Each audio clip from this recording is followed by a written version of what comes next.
Sa ngalan ng Ama at ng Anak at ng Espiritu Santo. Amen. Ang anghel ng Panginoon ay nagbalita kay Santa Maria. At siya'y naglihilalang ng Espiritu Santo. Aba, Ginoong Maria, napupuno ka ng grasya. Ang Panginoong Diyos ay sumasa iyo. Bukod kang pinagpala sa babaing lahat, at pinagpala naman ang iyong anak na si Jesus. Santa Maria, Ina ng Diyos, panalangin mo kami sa ngayon at kung kami mamamatay. Amen. Narito ang alipin ng Panginoon. Sa wika mo. Aba, Ginoong Maria, napupuno ka ng grasya. Ang Panginoong Diyos ay sumasa iyo. Bukod kang pinagpala sa babaing lahat, at pinagpala naman ang iyong anak na si Jesus. Santa Maria, Ina ng Diyos, ipanalangin mo kaming makasalanan, ngayon at kung kami mamamatay. Amen. At ang salita ay nagkatawang tao. At nakipamuhay sa atin. Aba, Ginoong Maria, napupuno ka ng grasya. Ang Panginoong Diyos ay sumasa iyo. Bukod kang pinagpala sa babaing lahat, at pinagpala naman ang iyong anak na si Jesus. Santa Maria, Ina ng Diyos, ipanalangin mo kaming makasalanan, ngayon at kung kami mamamatay. Amen. Ipanalangin mo kami, O Santa na Ina ng Diyos, nang kami maging dapat makinabang sa mga pangako ni Kristo. manalangin tayo. Panginoon naming Diyos, kasihan mo nawa ang aming mga kaluluwa sa iyong mahal na grasya, at yayamang dahilan sa pamamalita ng anghel, ay nakilala namin ang pagkakatawang tao ni Jesucristong anak mo. Pakundangan sa mahal na pasakit at pagkamatay niya sa krus, papakinabangan mo kami ng kanyang pagkabuhay na maguli sa kadakilaan sa langit. Sa pamamagitan ni Jesucristong aming Panginoon. Amen. Luwalhati sa Ama at sa Anak at sa Espiritu Santo. Kaparaanong sa unang-una, ngayon at magpakailanman at magpasawalang hanggan. Amen.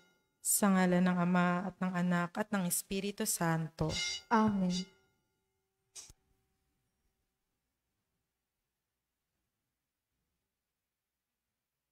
At ang mamumuno po sa ating banal na pagdiriwang ngayon ay ang ating Kura Paroko, Reverend Father Douglas D. Badong.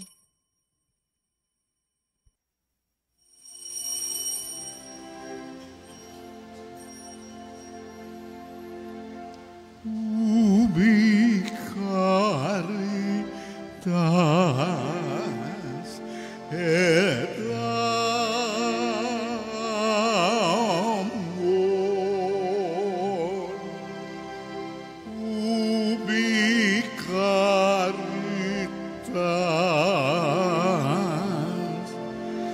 Deus ibi et sa pagmamahal naroroon ng Diyos sa pagmamahal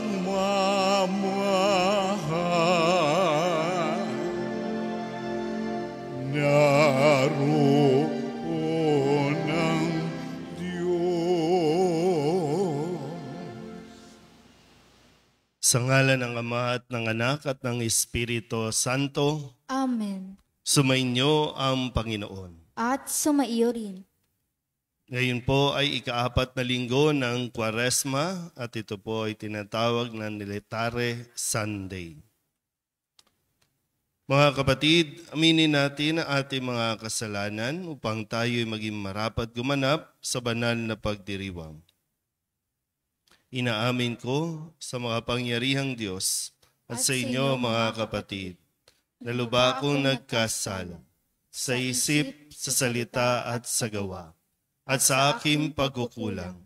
Kaya isinasamo ko sa mahal na Birhen Maria, sa lahat ng mga anghel at mga banal, at sa inyo mga kapatid, na ako'y panalangin sa Panginoong ating Diyos.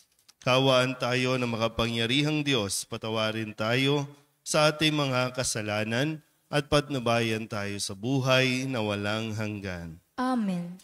Panginoon, kaawaan mo kami. Panginoon, kaawaan mo kami. Kristo, kaawaan mo kami. Kristo, kaawaan mo kami. Panginoon, kaawaan mo kami. Panginoon, kaawaan mo kami. Manalangin tayo. Ama naming makapangyarihan, ikaw ay nakikipagkasundo sa sangkatauhan sa pamamagitan ng iyong salita, sa masigasig na pagsamba at matibay na pagsampalataya.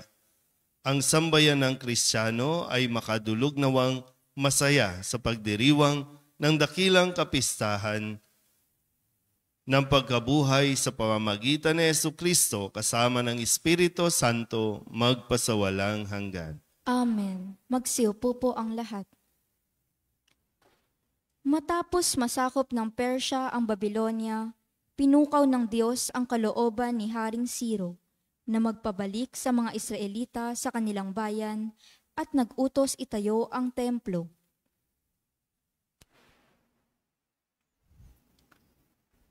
Pagbasa mula sa ikalawang aklat ng mga kronika.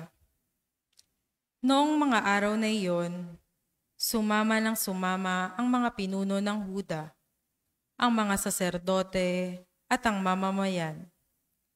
Nakigaya sila sa nakaririmarim na gawain ng ibang bansa, pati bahay ng Panginoon na itinalaga niya sa Jerusalem ay kanilang itinakwil.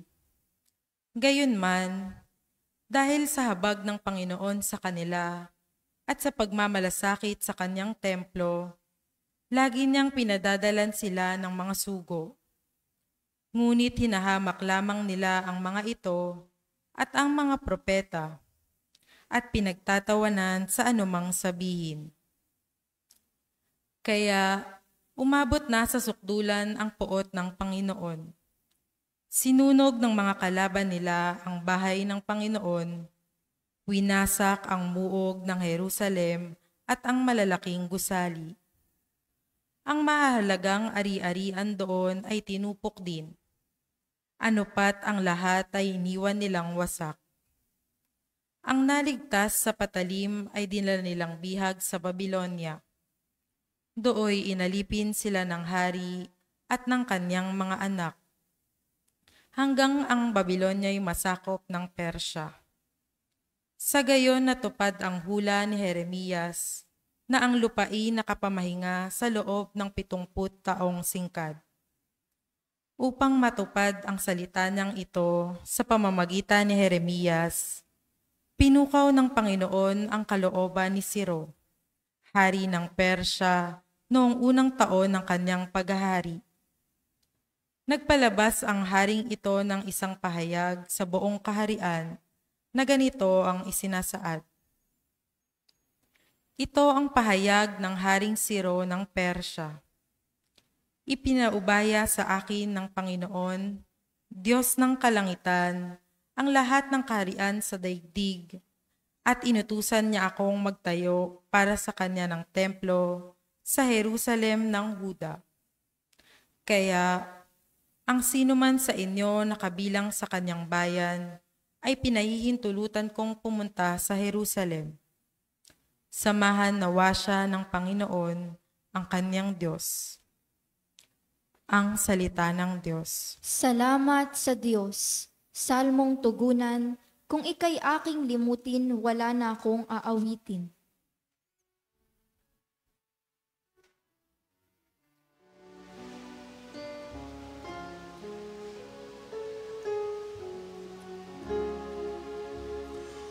Kung ika'y aking limutin, wala na akong aawitin.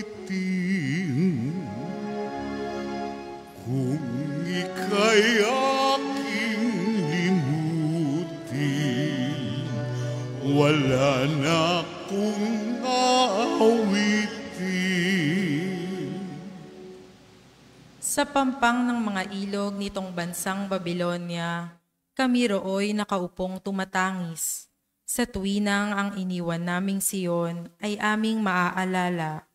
Sa sanga ng mga kahoy, sa tabi ng ilog nila, Isinabit namin doon, yaon dala naming lira. Kung ika'y aking limutin, wala na akong aawitin. Sa amin ay inuutos, nang sa amin ay lumupig. Naaliwin naman sila ng matamis naming tinig. Tungkol sa Siyon, yaong paksa, niyong nais nilang awit. Kung ika'y aking limutin, wala na akong aawitin. Paano namin aawitin ang awit ng Panginoon, samantalang bihag kaming nangingibang bayan noon? Ayaw ko nang ang lira ko'y hawakan pa at tugtugin, kung ang bunga sa pagtugtog, limutin ang Jerusalem. Kung ika'y aking limutin,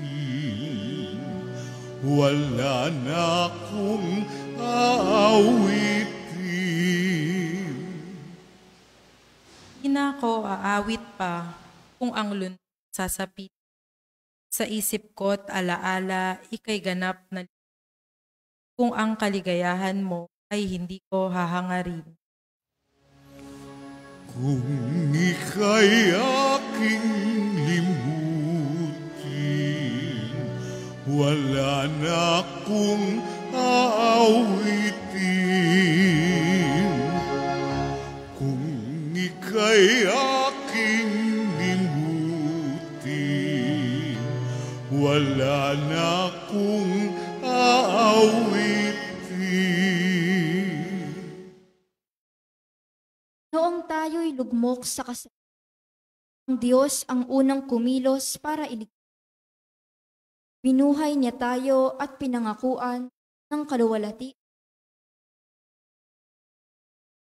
Pagbasa mula sa sulat ni Apostol San Pablo sa mga taga-Efeso. Mga kapatid, napakasagana ang habag ng Diyos at napakadakila ang pag-ibig na inuukol niya sa atin. Tayo'y binuhay niya kay Kristo kahit noong tayo'y mga patay pa dahil sa ating pagsuway. Naligtas nga kayo dahil sa kanyang kagandahang loob. Dahil sa ating pakikipag-isa kay Kristo Jesus, tayo'y muling binuhay na kasama niya at pinaupong kasama niya sa kalangitan. Ginawa niya ito upang darating na mga panahon ay maipakita niya ang di masukat na kasaganaan ng kanyang kagandahang loob sa atin sa pamamagitan ni Kristong Jesus. Dahil sa kagandahang loob ng Diyos ay naligtas kayo sa pamamagitan ng inyong pananalig kay Kristo. At ang kaligtasang ito'y kaloob ng Diyos, hindi mula sa inyo. Hindi ito dahil sa inyong mga gawa, kaya't walang dapat ipagmalaki ang sinuman. Tayo'y kanyang nilalang, nilikha sa pamamagitan ni Kristo Jesus, upang iukol natin ang ating buhay sa paggawa ng mabuti, na itinalaga na ng Diyos para sa atin noon pa mang una. Ang salita ng Diyos. Salamat sa Diyos. Magsitayo po ang lahat. Wika mo'y aming diringgin, wika mo'y aming susundin, wika mo'y aming tutukin. Pag-ibig sa libutan ng Diyos ay kayo na lang, kaya na anak, higay upang mabuhay ay ganun hanggang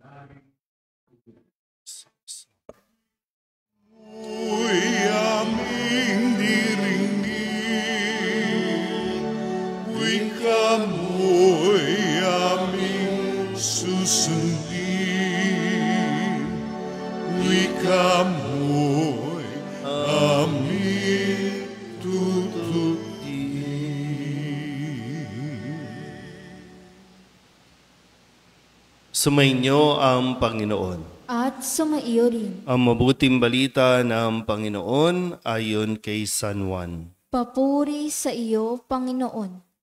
Noong panahong iyon, sinabi ni Jesus kay Nicodemo, kung paanong itinaas ni Moises ang ahas doon sa ilang, gayon din naman, kailangang itaas ang Anak ng Tao, upang ang sinumang sumampalataya sa Kanya ay magkaroon ng buhay na walang hanggan.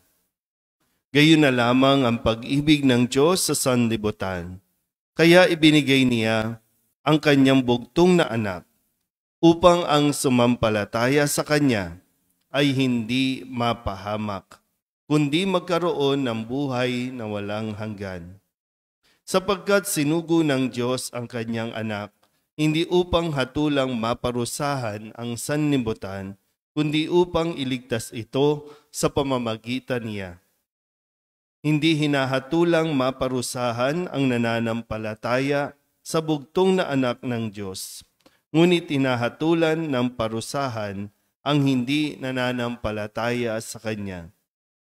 Hinatulan sila sapagkat naparito sa sanlibutan ng ilaw, ngunit inibig pa ng mga tao ang dilim kaysa liwanag, sapagkat masama ang kanilang mga gawa. Ang gumagawa ng masama ay ayaw sa ilaw at hindi lumalapit dito upang hindi mahayag ang kanyang mga gawa.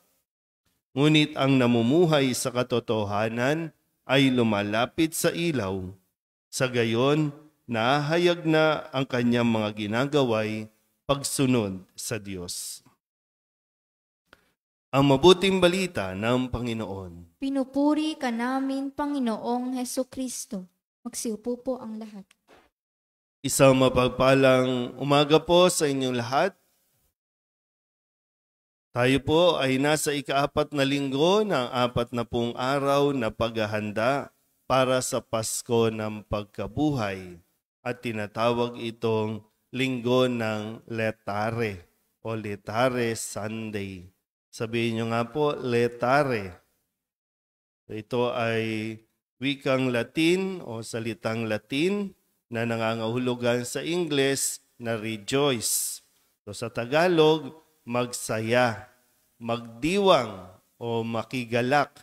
Magalak tayo kasi malapit na ang atin pong pagtatapos ng ating paglalakbay. Bang nakikita mo na yung finish line ng ating tinatahak. At kapag gano'n, may nakikita ka na, talagang mas nagiging masaya ka na. Maraming mga pagsubok, maraming mga pangyayari na minsan pinanghihinaan tayo ng loob, pero kapag nakikita mo yung dulo, ay nabubuhayan ka na ulit ng loob.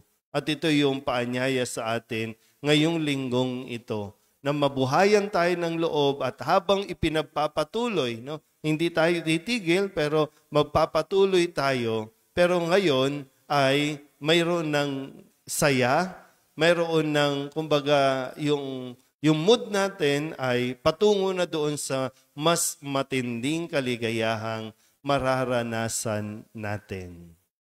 Kaya ngayon sa linggong ito, ipinapakilala sa atin itong tagpo ng pag-uusap ni Nicodemo at ni Jesus. At ipinapaliwanag kay Nicodemo yung tunay na kahulugan ng pag-ibig. Mahal tayo ng Diyos. Sabihin niyo nga po, mahal ako ng Diyos. Madalas pinagdududahan natin ang pagmamahal ng Diyos sa atin. At madalas din naman ay binabaliwala natin ang pagmamahal ng Diyos na ito sa atin.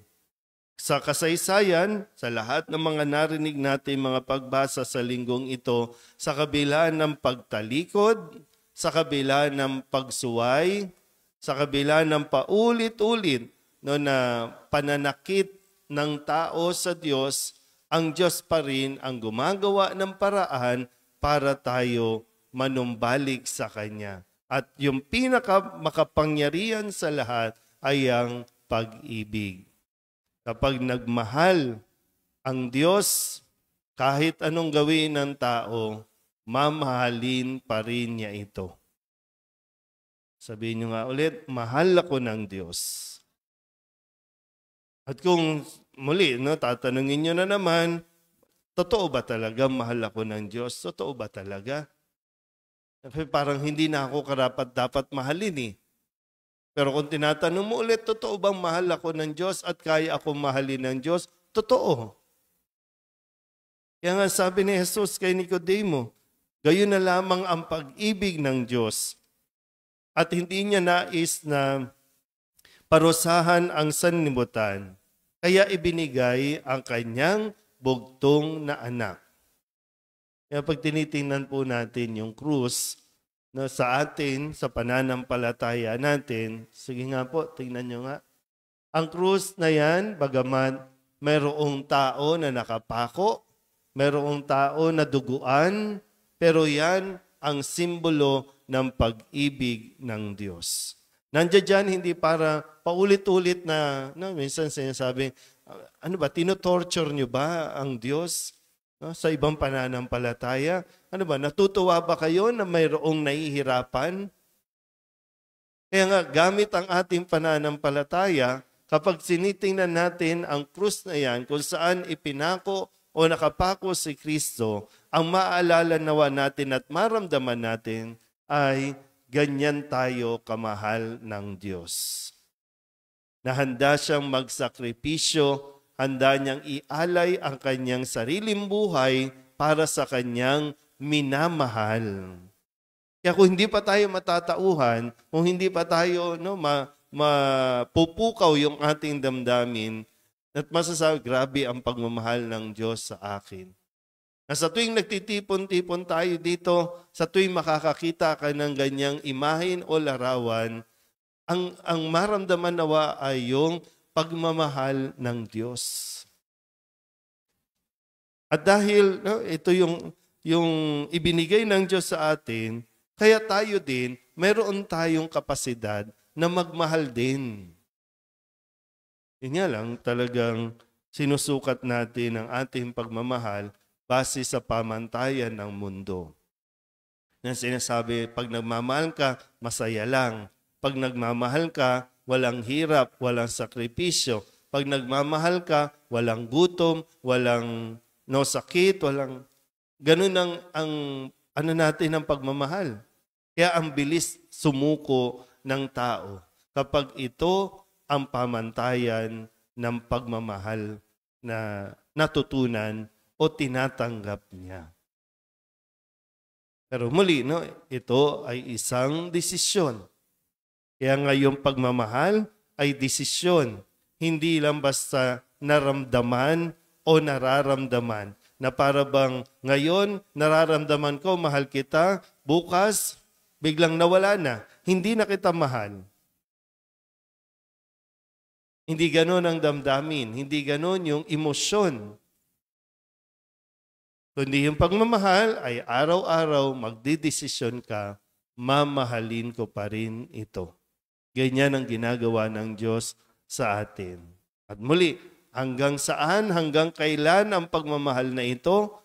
Hanggang araw-araw. Hanggang matapos tayo sa mundong ito at sa kabilang buhay, mahal pa rin tayo ng Diyos. Kung tutuusin, marahil, kung kahit ang mga taong napunta sa impyerno, yung mga napunta sa impyerno o mapupunta sa impyerno, ito yung mga tumanggi sa pag-ibig ng Diyos. Napunta doon hindi dahil pinarusahan ng Diyos. Napunta doon dahil yun ang pinili nila. Dahil hindi nila pinili ang Diyos. Pero sa tingin ko, kahit yung mga nando doon, hindi naman nawala ang pag-ibig ng Diyos. Hindi ito mawawala. Pero yun nga lang, kailangan mong magdesisyon. Gumagawa ang Diyos araw-araw ng paraan. Gumagawa siya para mas maiparamdam sa atin na tayo ay mahal niya. Pero kailangan natin itong tanggapin. At kapag tinanggap natin, siyempre nandoon din yung kaakibat na susunod ba tayo sa Kanya. Ano naman, kung ito ang katunayan ng pagmamahal ng Diyos, tayo, paano naman natin mapatutunayan na mahal natin ang Diyos? Minsan madali pong sabihin, mahal ko ang Diyos kasi maginhawa ang buhay natin. Pero kung sakali na dumanas tayo ng pagsubok, magkasakit tayo, maghirap tayo, kaya pa ba nating sabihin at manatili sa pagmamahal na ito para sa Diyos? Yan yung maganda. Siguro mapagnilayan natin, no, sa linggong ito. At muli na yung paanyaya na magsaya tayo dahil sa isang dahilan, mahal tayo ng Diyos. Kung alam mo na may nagmamahal sa iyo, yan ang magbibigay sa iyo ng ngiti, yan ang magbibigay sa iyo ng dahilan para mabuhay pa. Kasi may nagmamahal sa iyo. May nagsasakripisyo, may nag-aalay ng oras, ng panahon, dahil mahal ka. Pero sa atin mismo nawa, hindi lang tayo yung mamahalin, kundi tayo dinawa ay matutong magpahalaga sa mga nagmamahal sa atin. Amen?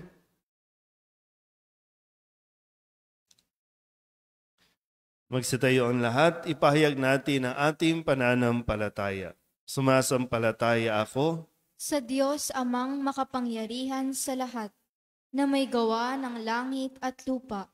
Sumasampalataya ako kay Hesukristo, iisang anak ng Diyos, Panginoon nating lahat.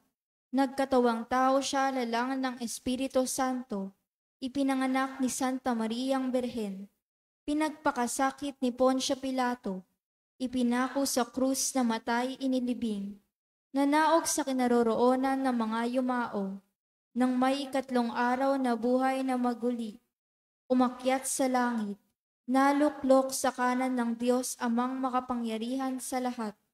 Doon magmumulang paririto at huhukom sa nangabubuhay at nangamatay na tao. Sumasampalataya naman ako sa Diyos Espiritu Santo, sa Sambahang Katolika, sa kasamahan ng mga banal, sa kapatawaran ng mga kasalanan, sa pagkabuhay na muli ng nangamatay na tao, at sa buhay na walang hanggan. Amen. Hindi lamang tanda ng ating pagkamakasalanan ang krus ni Jesus. Ito rin ang tanda ng dakilang pag-ibig at awa sa atin ng Diyos na tagapagligtas natin. Sa bawat panalangin ang ating itutugon, Panginoon, dinggin mo kami. Panginoon, dinggin mo kami. Nawa ang simbahan ay manatiling buhay na tanda ng pagmamahal at awa ng Diyos sa panahon ng kadiliman at kawalang pag-asa. Manalangin tayo. Panginoon, dinggin mo kami. Sundan nawa ng mga namumuno sa pamahalaan ang liwanag ni Kristo at maglingkod sila ng may malasakit at pagkalinga sa maliliit ayon sa halimbawa ni Jesus. Manalangin tayo. Panginoon, dinggin mo kami. Maging tagapagpahayag nawa tayo ng magandang balita upang lalo pang dumami ang sumampalataya kay Jesus. Manalangin tayo. Panginoon, dinggin mo kami. Pawiin nawa ng Panginoon ang puot sa ating mga puso at ang karahasan sa kapaligiran upang maibalik ang tunay na kapayapaan at katarungan sa ating bayan. Manalangin tayo. Panginoon, dinggin mo kami.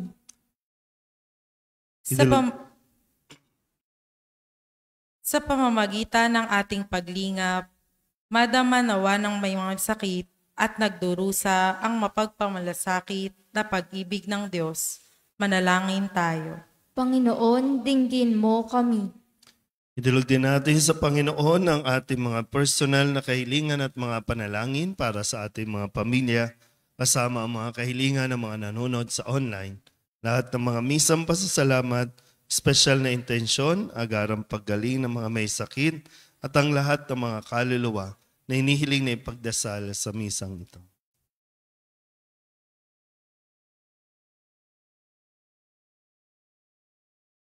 Ang lahat ng ito inihiling namin sa ngalan ni Kristo, ang aming Panginoon. Amen. Magsiupo po ang lahat.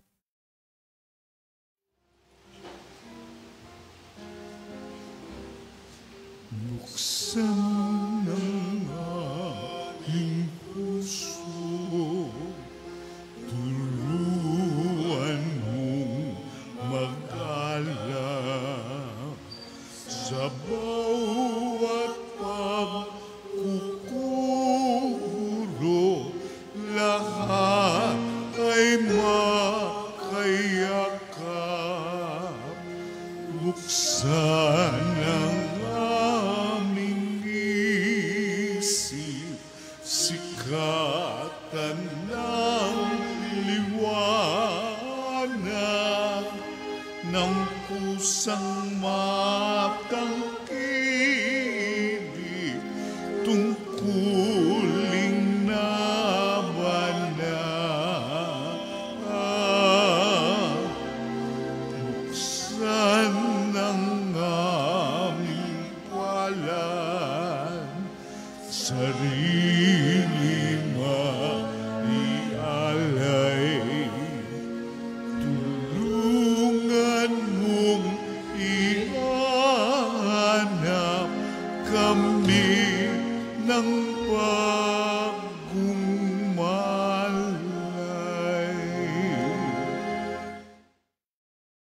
Manalangin kayo mga kapatid upang paghahain natin ay kalugdan ng Diyos sa mga makapangyarihan. Tanggapin nawa ng Panginoon itong paghahain sa iyong mga kamay, sa kapurihan niya at karangalan sa ating kapakinabangan, at sa buong sambayanan niyang banal.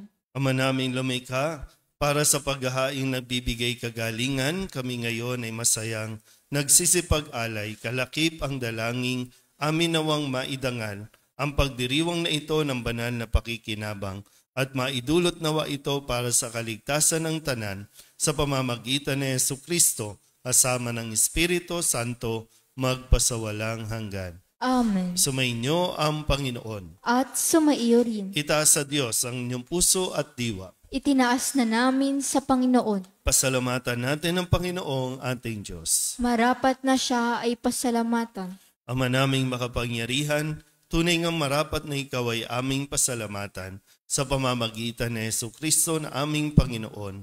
Sa aming kusang pagtitiis ng hirap, tinutulungan mo ang aming maitumpak ang kinamihas ng pagsalungat sa pananagutang iyong iniatas. Sa aming pagtulad sa anak mong mahal na nagpakasakit para sa tanan, ang pagsisikap nami iyong kinalulugdan at ang pagpapakabuti nami iyong iginararangal. Kaya kaysa ng mga anghel na nagsisiawit ng papuri sa iyo nang walang humpay sa kalangitan, kami nagbubunyi sa iyong kadakilaan.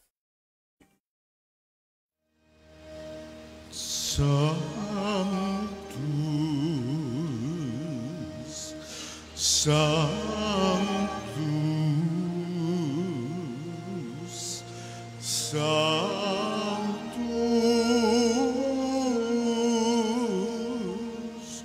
Dominus Deus,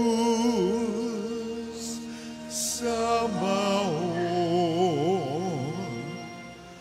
plenis Cieli, et terra gloria tua. Hosanna in excelsis,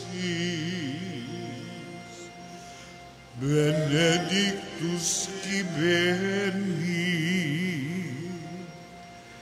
in nomine Domine.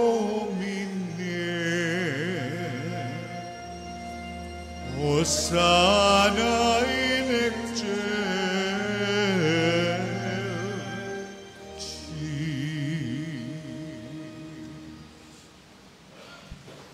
Ama naming banal, ikaw ang mukal ng tanang kabanalan. Kaya't sa pamamagitan ng iyong Espiritu, gawin mong banal ang mga kaloob na ito upang para sa aming maging katawan at dugo ng aming Panginoong Jesucristo.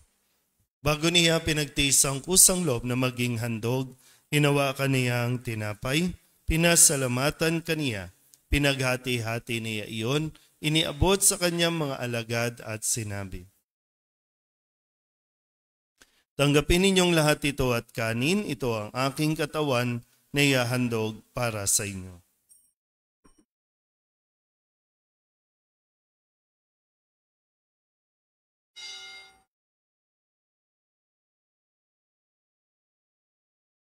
Gayun din naman nang matapos ang hapunan, hinawakan niya ang kalis, muli kaniyang pinasalamatan.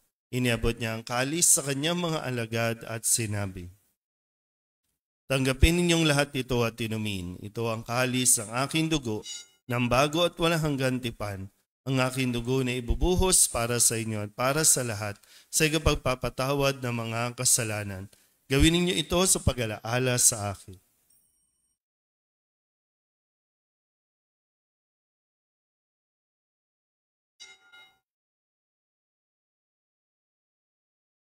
Ibagbunyi natin ang misteryo ng pananampalataya. Si Kristo ay namatay, si Kristo ay nabuhay, si Kristo ay babalik sa wakas ng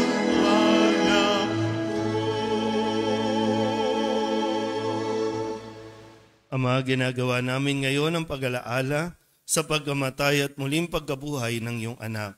Kaya tiniaalay namin sa iyo ang tinapay na nagbibigay buhay at ang kalis na nagkakaloob ng kaligtasan. Kami napapasalamat dahil kami iyong minarapat na tumayo sa harap mo para maglingkod sa iyo. Isinasamo namin kami magsasalo-salo sa katawan at dugo ni Kristo ay mabuklod sa pagkakaisa sa pamamagitan ng Espiritu Santo. Ama, lingapin mo ang iyong simbahang laganap sa buong daigdig. Puspusin mo kami sa pag-ibig kay San Francisco na aming Papa at ni Jose na aming Obispo at ng Tanang Kaparian. Alalahanin mo sina Oscar at Dolores na tinawag mo mula sa daigdig na ito. Nung sila'y binyagan, sila'y nakaisa ni Kristo sa pagkamatay. Ngayong sila'y pumanaw, naway makaisa sila ni Kristo sa pagkabuhay. Alalahanin mo rin ang mga kapatid naming nahimlay na may pag-asang sila'y muling mabubuhay, gayon din ang lahat ng mga pumanaw. Kawaan mo sila at patuloyin sa iyong kaliwanagan. Kawaan mo at pag-inapating kaming lahat na makasalo sa iyong buhay na walang wakas. Kaysa na mahal na Birhen Maria na ina ng Diyos, ng kabiyak ng puso niyang sa San Jose. Kaysa ng mga apostol at ng lahat ng mga banal na namuhay dito sa daigdig ng kalugod-lugod sa iyo, may pagdiwang nawa namin ng papupuri sa ikararangal mo sa pamamagitan ng iyong anak na aming Panginoong Heso Kristo. Sa pamamagitan ni Kristo, kasama niya at sa Kanya, ang lahat ng parangal at papuri ay sa iyo, Diyos Amang makapangyarihan, kasama ng Espiritu Santo, magpasawalang hanggan.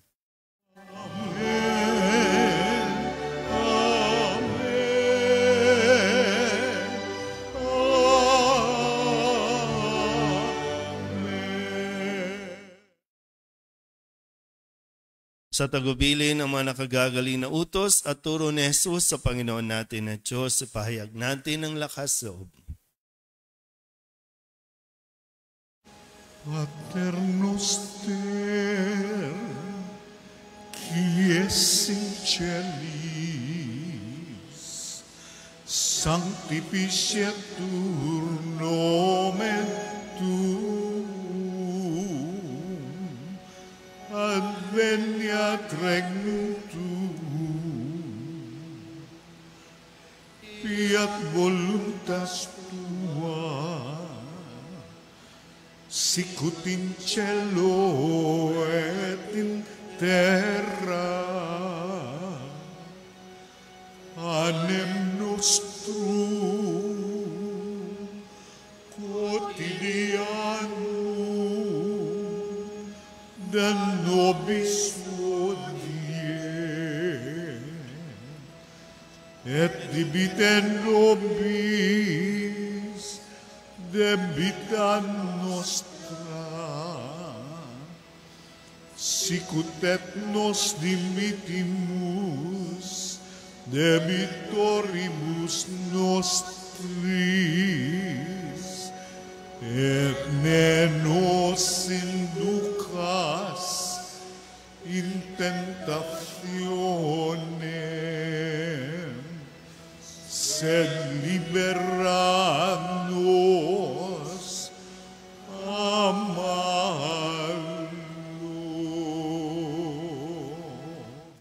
Inihiling namin kami iadya sa lahat ng masama, pagkalooban ng kapayapaan araw-araw, iligtas sa kasalanan at ilayo sa lahat ng kapahamakan, samantalang aming pinananabikan ang dakilang araw ng pagpapahayag ng tagapagligtas naming si Jesucristo. Sapagkat iyo ang kaharian at ang kapangyarihan at ang kapurihan magpakailanman. Amen. Panginoong Jesucristo, sinabi mo sa iyong mga apostol, kapayapaan ang iniiwan ko sa inyo, ang aking kapayapaan ang binibigay ko sa inyo. Tunghayan mo ang aming pananampalataya at huwag ang aming mga pagkakasala. Pagkalooban mo kami ng kapayapaan at pagkakaisa ayon sa iyong kalooban, kasama ng Espiritu Santo, magpasawalang hanggan. Amen. Ang kapayapaan ng Panginoon ay laging sumainyo. At sumaiyo rin. Magbigayan po tayo ng kapayapaan sa isa't isa.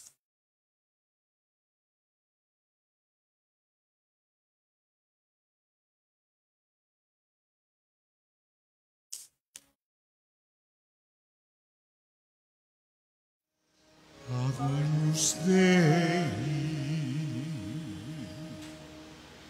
qui tollis peccata mundi,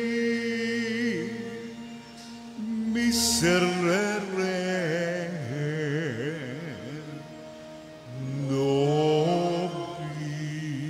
nobis. Agnus Dei, qui tollis peccata mundi, miserere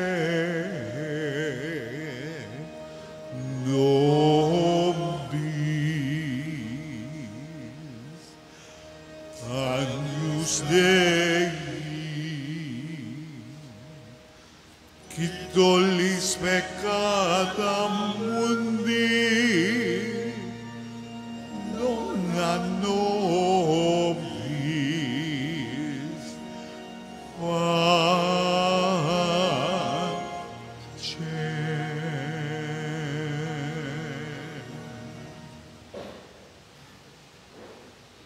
Ito ang kordero ng Diyos. Ito ang nag-aalis ng kasalanan ng sanlibutan. Mapalad ang mga inaanyayahan sa kanyang piging. Hindi ako karapat dapat na magpatuloy sa iyo. Ngunit sa isang salita mo lamang ay gagaling na ako. Katawan ni Kristo. Amen.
Tumayo po ang lahat.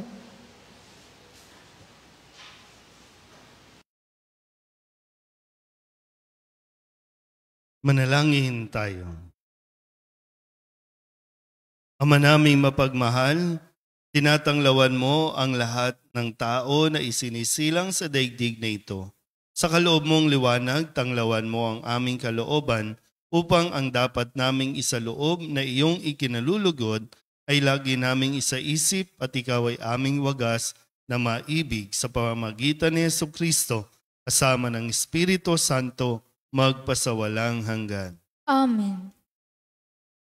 Nalalapit na po ang mga gawain natin para sa mga mahal na araw. Paki-standby lang po para sa ating mga schedule. Ipopost po natin sa social media at patuloy na i-anunsyo sa mga susunod po mga araw. Yung regular po natin na gawain ay tuwing Biyernes, yung ating pong pag-iistasyon ng krus sa ating pong komunidad.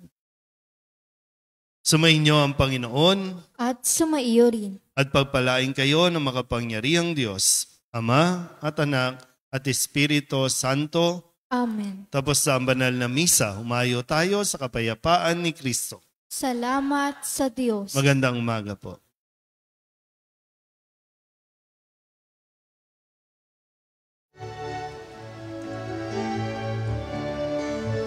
Walang sinumanang nabubuhay para sa sarili lamang. Walang sinumanang namamatay para sa sarili lamang. Tayong lahat ay may pananagutan sa isa't isa. Tayong lahat ay tinipon ng Diyos na kapiling niya. Sa ating pagmamahalan at paglilingkod sa kanino man, tayo ay nagdadala ng balita ng kaligtasan. Tayong lahat ay may pananagutan sa isa't isa. Tayong lahat ay tinipon ng Diyos na kapiling niya. Sabay-sabay ngang magawitan ng mga bansa. Tayo'y tinuring ng Panginoon bilang mga anak. Tayong lahat ay may pananagutan sa isa't isa.